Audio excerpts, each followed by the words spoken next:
Hi guys, how you doing? My name is Crystal and welcome to my YouTube channel. Welcome old subscribers, welcome new. If you like my videos, please press the like button, please do subscribe. I'm here in Rochester and it is a cold Friday morning. Alexa, good morning. Good morning.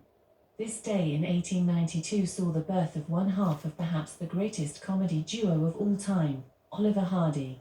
Here's to all of the fine messes he found himself in. Laurel and Hardy, loved them. Alexa, what's the time, please? Good morning, Crystal. The time is 8:24 a.m. Alexa, what's the date today? It's Thursday, the 18th of January. Alexa, can you tell me a joke? Two satellites got married. The wedding was a bit boring, but the reception was amazing. Alexa, what's the weather like today? In Rochester, it's -4 degrees Celsius with clear skies and sun. Today's forecast calls for more of the same, with a high of 2 degrees and a low of -4 degrees. Alexa, whose birthday is it today? Today's famous birthdays include American actor, singer, musician, producer, director, and businessman Kevin Costner, Spanish Association football player and manager Pep Guardiola, American actor and professional wrestler Dave Bautista, German tennis player Angelique Kerber, and American screenwriter, film producer, and director David Ayer. So guys, it's Friday. Thursday. What am I doing? It's Thursday today. That's brain fog, is it? I do apologise. It's Thursday. It's Thursday today. That's because I'm planning to do something tomorrow and it's in my head already. It's ingrained in my head, so I thought it was Friday. It is Thursday, I know that because I just do. Yes, I've got up this morning, made my coffee, got dressed, did what you need to do first thing in the morning, like brush your teeth, etc, etc, and I'm ready for the day.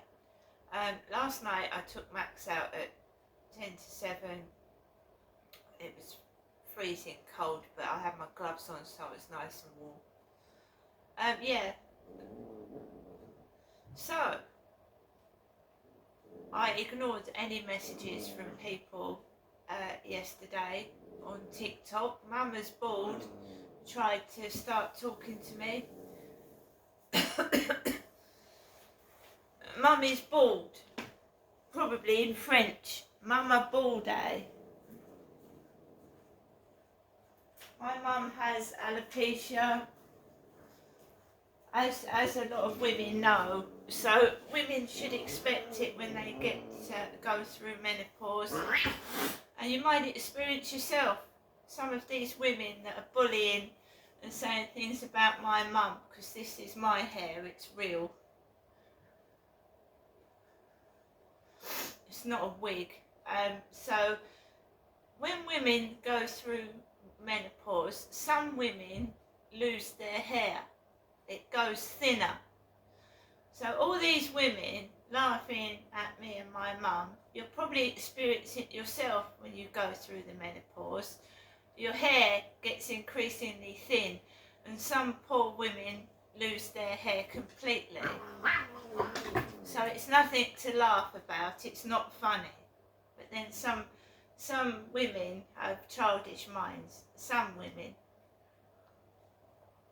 pick on other women because they think it's funny, they haven't grown up properly, so you have to excuse their immaturity.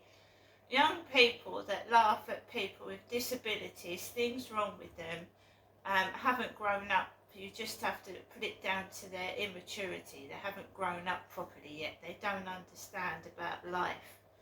They don't know how hard it is, some of them. Some of them are on their phones all day. Some of them are privileged young people that just play around on their laptops, mobile phones, computers, irritating other people and upsetting other people. They know no better, so just ignore them. That's what I do. So Mama's ball day I didn't respond to. Had a call last night from Marrakesh. Very good reception it was too, all the way from Marrakesh in Africa. Very, very, very brilliant reception. I could see all the background, I could see all the people dancing, and there was people laughing and dancing in the background of that FaceTime call to me, Crystal, last night. Marrakesh. I can't travel abroad, I don't have a passport. So it's nice to have, you know, I've had FaceTime calls from Japan, and now we have one from Marrakesh. Brilliant. I enjoyed it very much. Had a nice long chat with somebody. It's really great seeing all the dancers in the background and all the guys laughing all the way from Marrakesh. I don't know if Princess Diana ever went to Marrakesh. I know she went to Japan in 1995.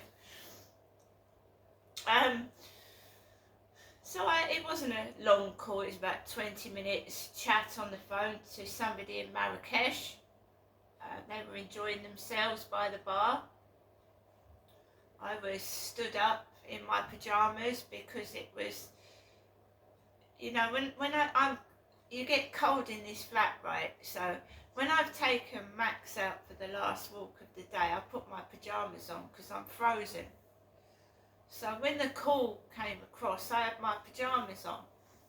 I did, my snuggly comfort pyjamas.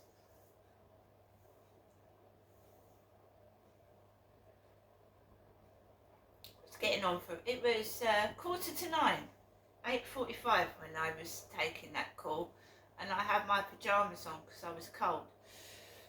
And I was on my own in the flat anyway, and you know, Max and the cats, whenever I take a FaceTime call, they on WhatsApp, whatever, they start coming towards me, playing by my legs, and a lot of the time I have to pick Max up because he's looking at me, and he wants to join in the conversation. So I sometimes on the live stream I had to pick Max up because he was wanted attention. He starts coming over towards my feet, and I pick him up. So after the FaceTime call, I just sat down and I was going through TikTok videos. I was on and off putting the telly on, seeing what was on the telly. And yeah, there was that news about Kate Middleton and King Charles having to go. Well, Kate Middleton's in hospital and King Charles is going to hospital next week for his prostate trouble. It's all quite alarming because Kate to me always looked healthy and there was no signs of her like going into hospital for treatment, so let's hope she recovers and is okay, because Easter's quite a while away, isn't it? Must be something quite major for her to be in hospital for 2 weeks nearly. It must be.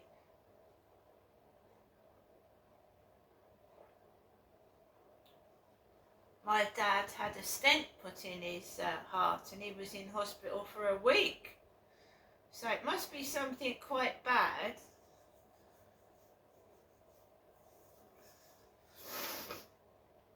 So, right, I've got really no plans for today. I'm just going to take today as it comes. I had no post yesterday, no post the day before. I'm due to have a Temu parcel at some point this week or next, and it's got a small dog coat in it for Max, because he's a Chihuahua. He does shiver outside when it's cold. So I thought I'd try it and see I've got coats for Max in the past and they've either been too big, too long. So let's see what this coat is like for Max. Apart from that, there's really nothing else going on today. I'm going to have to ring up Boots at the chemist tomorrow or later on this afternoon to see if they've got my prescription in there. It's been over a week now. The thing is, I don't want to go out there in person, find out they haven't got my prescription and it's a wasted journey, because I want to get everything done, you know, top up my phones, get the electric and gas on and do it all in one go. I don't want to keep going out. It's icy cold and I have got a strained left foot and I'm trying to keep up off it as much as possible.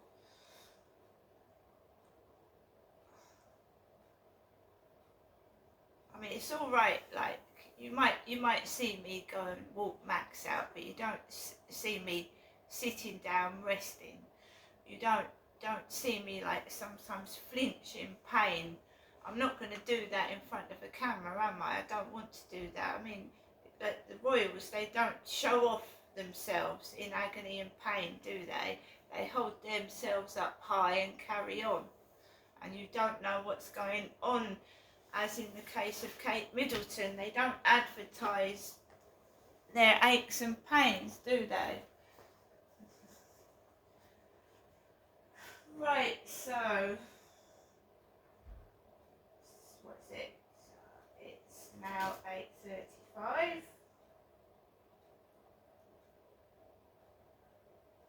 So my dentist appointment has been cancelled for Monday. It's been cancelled. So no dentist appointment. I'm not saying I'm complaining about that. It's not something I like having done, anything to do with your teeth. Alexa, LBC Radio. LBC London from Global Player. The status quo, where of course the Rwanda policy had been defeated at the Supreme Court and blocked, and in my view the bill is better than the status quo. So, plain and simple, will it work? I think it would work if there were time. I think the difficulty is time. I think what the amendments would have done would have sped up the process so that planes could have left probably within the next few months. I worry that the legal obstacles, the legal challenges will hold things up. So the government feel or hope there will be aircraft departing, quotes, by the spring. Do you concur? I hope they're right, No. but I would be very pleasantly surprised if they were. That was the point of the amendments. The amendments, in a funny sort of way, weren't really very rebellious. They were actually to try and help the government get the policy that it wanted. What will be the block? Why won't they take off? What will be the block? There's a lack of clarity on the Rule 39 orders from... So-called pajama injunctions, to put them in tabloidese. That's right. Where a judge in Strasbourg, supposedly the last time in a bar, can be asked to issue an injunction. And these are the creation of the European Court itself. We never agreed to this in any of the treaties, and other countries don't always follow them, but we do. And the law gives ministers the ability potentially to override them, but doesn't make it clear that the legal advice of the Attorney General will be that they can be overridden.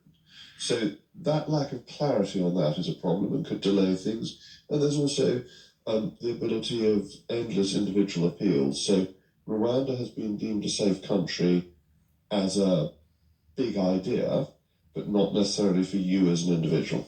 So coming down to the crunch vote, if I may call it that, do you therefore think former senior colleagues such as Robert Jenrick and Suella Braverman were wrong to vote against?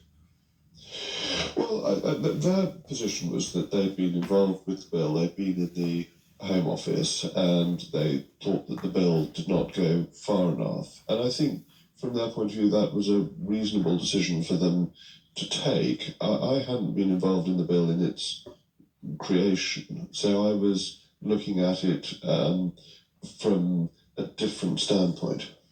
Will the rumblings cease? Our political editor, Natasha Clark, is picking up on the fact that there have been some letters go in to Sir Graham Brady.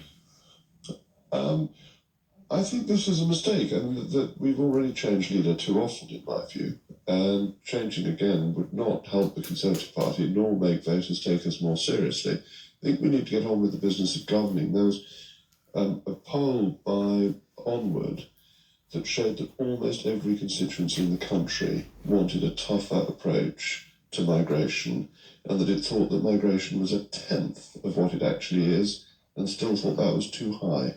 Well, if you want to talk polls, perhaps I can refer you to the Daily Telegraph earlier this week, where you will effectively be General Custer at the Battle of Rugby.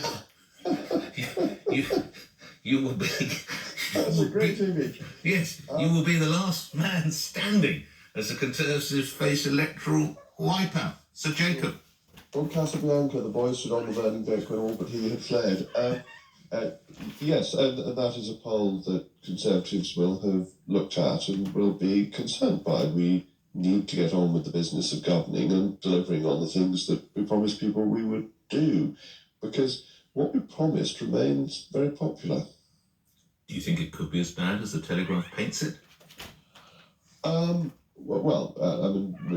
go back to 1906, go back to 1945, go back to 1997. There are occasions when parties have terrible election results, so terrible election results do happen. Do I think it will be as bad as the Telegraph was predicting? No, I don't.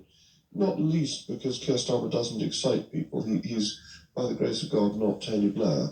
As a parliamentarian expert, what sort of passage will the Rwanda bill enjoy in the House of Lords in the other place? Oh, it will be amended, I would imagine, significantly in the House of Lords. I'd be surprised if that the House of Lords didn't try to water it down and succeed in passing some amendments that the House of Commons will reject. Does Mr Sunak emerge stronger or weaker from this week's events? I think the majority yesterday, the 44 majority, strengthens rather than weakens him. I think it's... what will really strengthen him will be if planes take off and this policy actually happens. And in the end, it's much more important that what governments do is effective rather than the sort of to and fro of parliamentary debate. Lastly, the party lost two deputy chairmen along the way, Lee Anderson and Brendan Clark-Smith. How important is it they're welcome back into the fold? Well, I think both of them are effective communicators. Lee Anderson has an excellent way of putting a Conservative argument across that is popular and connects to voters, so he's an asset to the party.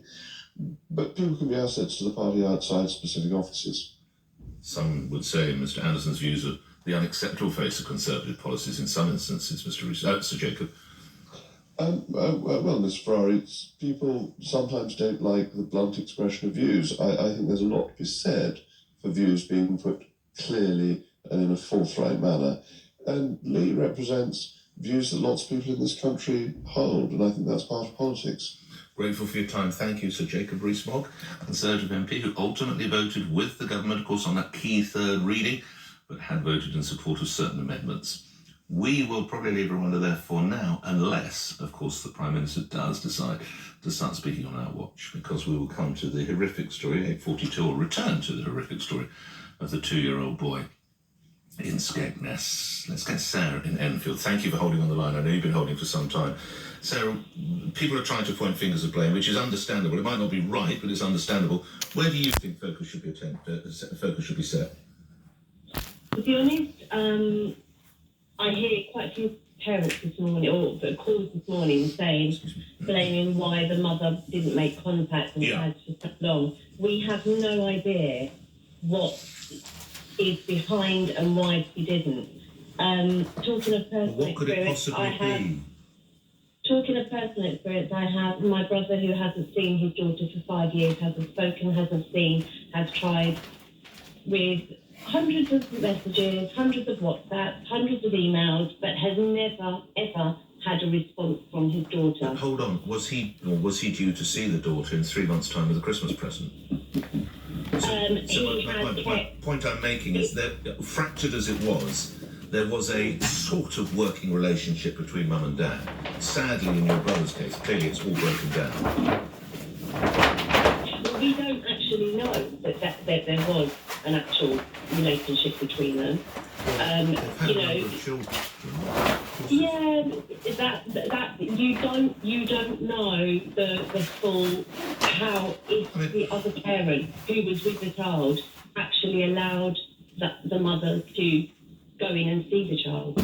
We just don't know, and I talk from experience. It's not as easy as everybody's saying. Well, you know, have you read the interview with the mum in the Sun newspaper?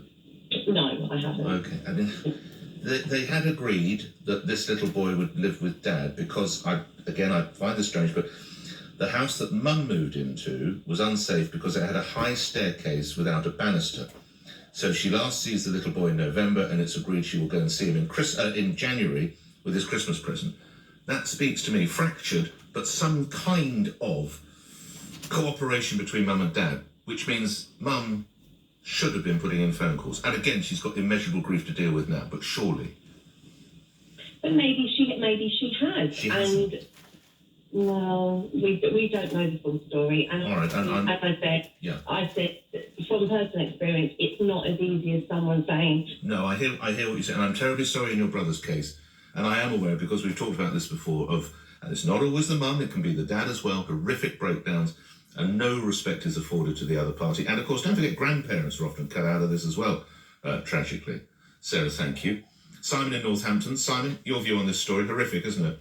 It is, Nick. Good morning. I just wanted to say, a little bit belated, but happy anniversary, obviously, for your time on the show. Thank you. I know, the first 20 years are the toughest, apparently.